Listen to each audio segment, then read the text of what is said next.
बात सुलगी तो बहुत धीरे से थी, लेकिन देखते ही देखते पूरे कस्बे में धुआं भर गया।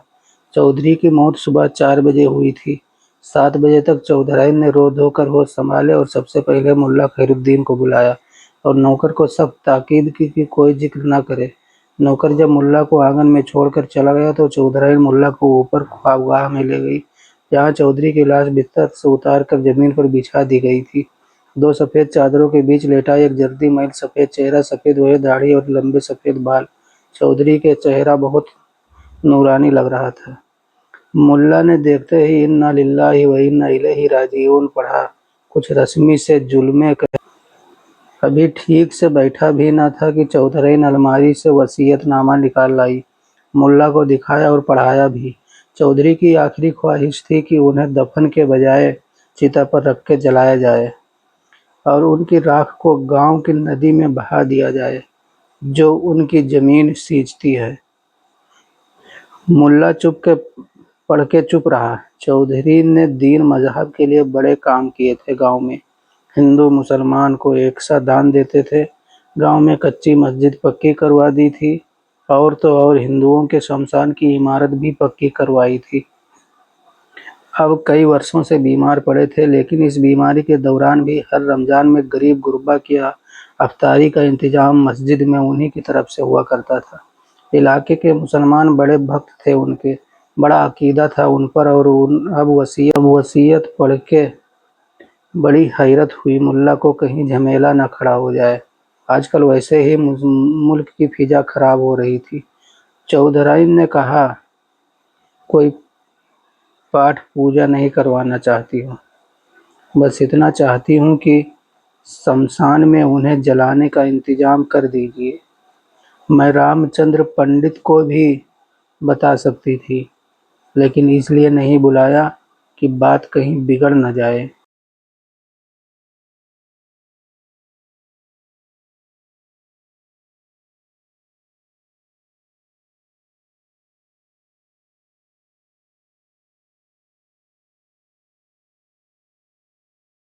बात बताने से ही बिगड़ गई जब मुल्ला खैरुद्दीन ने मसलहतन पंडित रामचंद्र को बुलाकर समझाया कि तुम चौधरी को अपने शमशान में जलाने की इजाज़त न, वरना हो सकता है इलाके के मुसलमान बावेला खड़ा कर दे। आखिर चौधरी आम आदमी तो था नहीं, बहुत से लोग बहुत तरह से उनसे जुड़े हुए हैं। पंडित रामचंद्र ने भी यकीन दिलाया कि वो किसी तरह की शर अंग्रेज़ी अपने इलाके में नहीं चाहते। इससे पहले बात फैले वो भी अपनी तरफ से मखसूस लोगों को समझा देंगे।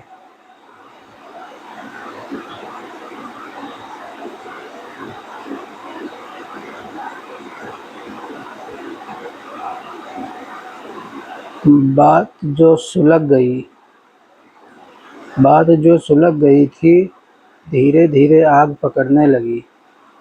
सवाल चौधरी और चौधराइन का नहीं है, सवाल अकीदों का है। सारी कौम, सारी कम्युनिटी चौधराइन की हिम्मत कैसे हुई कि वो अपने शौहर को दफन करने के बजाय जलाने को तैयार हो गई। वो क्या इस्लाम के आईने नहीं जानती?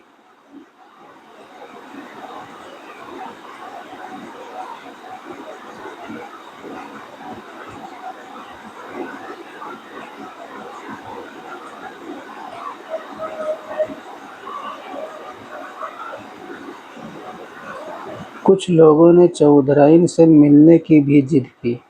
चौधराइन ने बड़े धीरज से कहा, भाइयों, ऐसी उनकी आखिरी ख्वाहिश थी।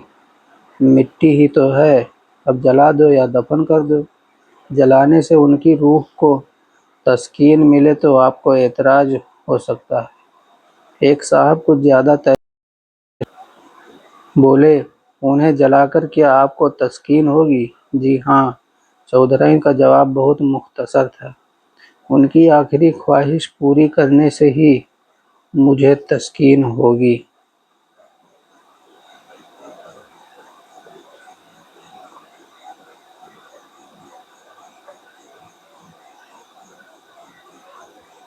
दिन चढ़ते चढ़ते चौधराइन की बेचैनी बढ़ने लगी। जिस बात को वह सुलह सफाई से निपटाना चाहती थी, वो तूल पकड़ने लगी। चौधरी साहब की इस ख्वाहिश के पीछे कोई पेचीदा प्लाट, कहानी या राज की बात नहीं थी। ना ही कोई ऐसा फ़लसफ़ा था जो किसी दीन मज़हब या अक़ीदे से जुड़ता हो। एक सीधी-सादी इंसानी ख्वाहिश थी कि मरने के बाद मेरा कोई नाम व निशान न रहे। जब हूँ तो हूँ, जब नहीं हूँ।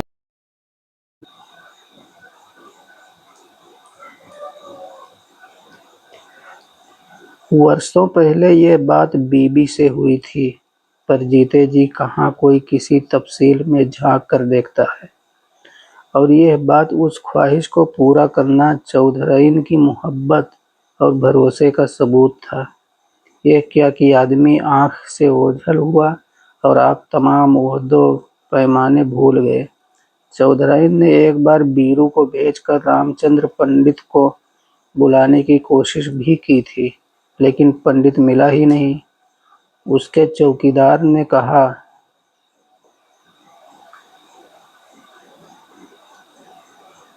देखो भाई, हम जलाने से पहले मंत्र पढ़ के चौधरी को तिलक जरूर लगाएंगे। अरे भाई, जो मर अब कैसे बदलेगा? जो मर चुका उसका धर्म अब कैसे बदलेगा? तुम ज़्यादा बहस तो करो नहीं। ये हो नहीं सकता कि गीता के श्लोक पढ़े बगैर हम किसी को मुख आग्नि दें। ऐसा न करे तो आत्मा हम सबको सताएगी, तुम्हें भी हमें भी। चौधरी साहब के इस चौधरी साहब के हम पर बहुत एहसान है, हम उनकी आत्मा के साथ ऐसा नहीं कर सकते। बीरू लौट गया। बीरू जब पंडित के घर से निकल रहा था, तो पन्ना ने देख लिया। पन्ना ने जाकर मस्जिद में खबर कर दी। आग जो घुट-घुट कर ठंडी होने लगी थी, फिर से भड़क उठी। 4-5 मुतअब्बिर मुसलमानों ने तो अपना कतई फैसला भी सुना दिया। उन पर चौधरी के बहुत एहसान थे। वो उनकी रूह को भटकने नहीं देंगे। मस्जिद के पिछवाड़े वाले कब्रिस्तान में कब्र खोदने का हुक्म भी दे दिया गया।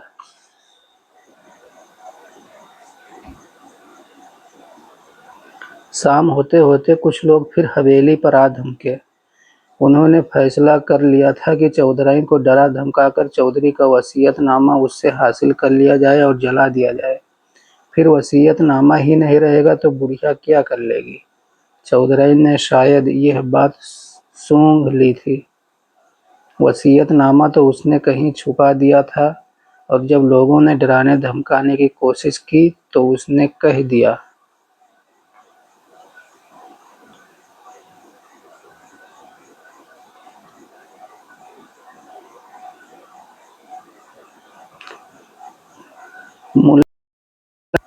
मुल्ला खैरुद्दीन से पूछ लो, उसने वसीयत देखी है और पूरी पढ़ी है।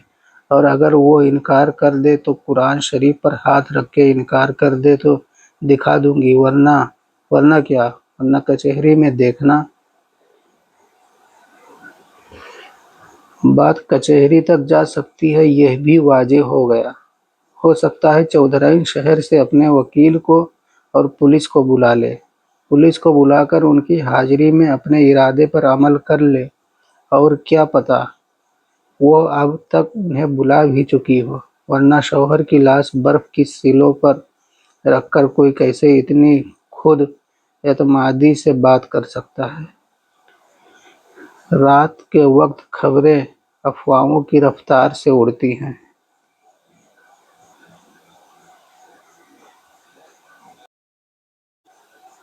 किसी ने कहा, एक घोड़ा सवार अभी-अभी शहर की तरफ जाते हुए देखा गया है।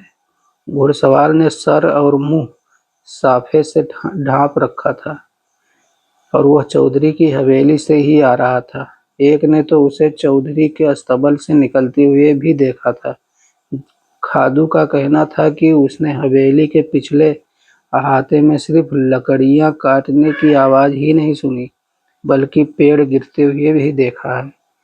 चौधराइन यकीनन पिछले अहाते में चिता लगवाने का इंतजाम कर रही है। कल्लू का खून खौल उठा।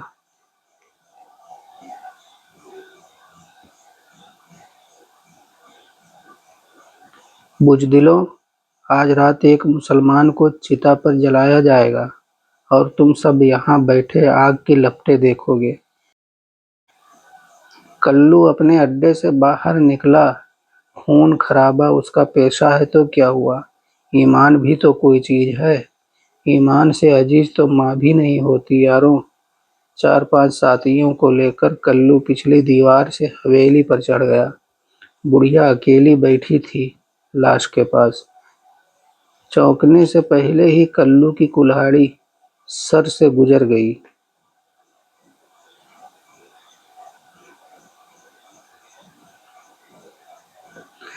चौधरी की लाश को उठवाया और मस्जिद के पिछवाड़े ले गए, जहां उसकी कब्र तैयार थी। जाते जाते रमजे ने पूछा, सुबह चौधराइन की लाश मिलेगी तो क्या होगा? बुढ़िया मर गई क्या? सर तो फट गया था, सुबह तक क्या बचेगी? कल्लू रुका और देखा चौधराइन की ख्वाबगाह की तरफ। पन्ना पन्ना कल्लू के जिगरे की बात समझ गया। तू चल उस्ताद, तेरा जिगरा क्या सोच रहा है, मैं जानता हूँ सब इंतजाम हो जाएगा। कल्लू निकल गया कब्रिस्तान की तरफ। रात जब चौधरी की ख्वाबगाह से आसमान छूती लपटें निकल रही थी तो सारा कस्बा धुएं से भरा हुआ था। जिंदा जला दिए गए थे और मुर्दे दफन हो चुके थे।